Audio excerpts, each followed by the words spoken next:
Siapa-siapa saja yang saat ini dan seterusnya yang menggibah orang lain, yang menggunjing orang lain, maka samalah dia seperti orang yang sedang memakan bangkai, dan bangkai itu adalah bangkai saudaranya sendiri.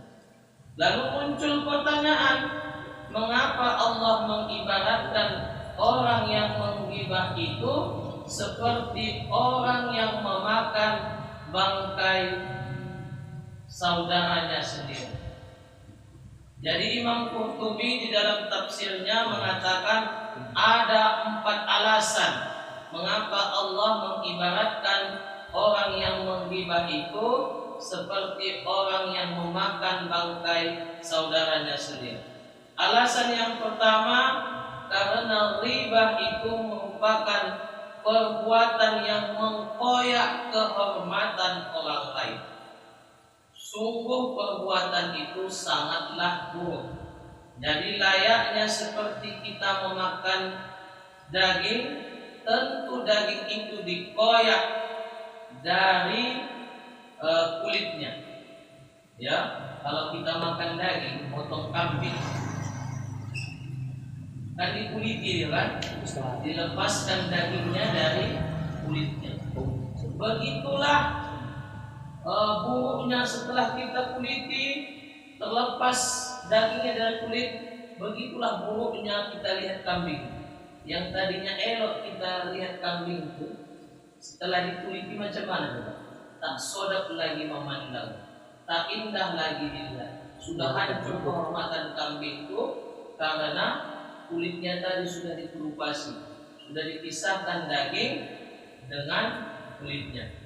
Itu adalah sesuatu perbuatan yang amat sangat buruk. Jadi kalau manusia digitu aja, kambing saja digitu kan, tak sodap dipandang. Apalagi kalau manusia yang dikuliti, dipisahkan daging dari kulitnya, tentu sangat buruk keadaannya. Dan itu adalah akhlak yang amat sangat buruk. Alasan yang kedua, Allah menjadikan mengibaratkan orang yang menggibah itu seperti orang yang memakan daging, memakan bangkai saudara sendiri, ialah karena perbuatan itu amat sangat dibenci. Kalau kamu tengok ada manusia memakan bangkai manusia, kira-kira benci tidak Pak? Tentu itu sangat kita benci, ya, karena saudaranya sendiri sudah mati, dimakannya juga lagi bangkai. Kelewat betul itu manusia, ya. Makanya diibaratkan Allah dengan memakan bangkai saudaranya sendiri. Kemudian yang ketiga, Allah memisalkan orang yang menggibah itu seperti bangkai, karena orang yang sudah mati tidak akan kuasa membela diri. Orang yang sudah mati kira-kira masih bisa dia membela dirinya. Kalau dicakap dia gibahi orang, bisa dia membela dirinya? Tak betul itu. Bisa orang mati begini? Tidak bisa. Begitulah orang yang digibahi. Dia tak bisa membela dirinya karena sifatnya tadi membela. Yang terakhir, alasan yang keempat, yaitu Allah misalkan orang yang menggibahi itu seperti memakan bangkai saudaranya agar kita menjauhi dan merasa jijik dengan perbuatan tersebut. Memakan bangkai hewan saja kita jijik, apalagi memakan bangkai saudara kita. Memakan bangkai manusia, tentu kita harus lebih jijik lagi dengan perbuatan itu, dan kita harus menjauhinya. Ya, karena manusia itu adalah sebagus-bagus ciptaan Allah Subhanahu wa taala. Maka tidak wajar bagi kita mengribahi manusia, mengribahi orang lain. Ya, haruslah jijik kita dengan perbuatan itu, dan harus kita hindari perbuatan itu. Ketahuilah, kalau seseorang itu punya aib, sesungguhnya kita juga punya aib.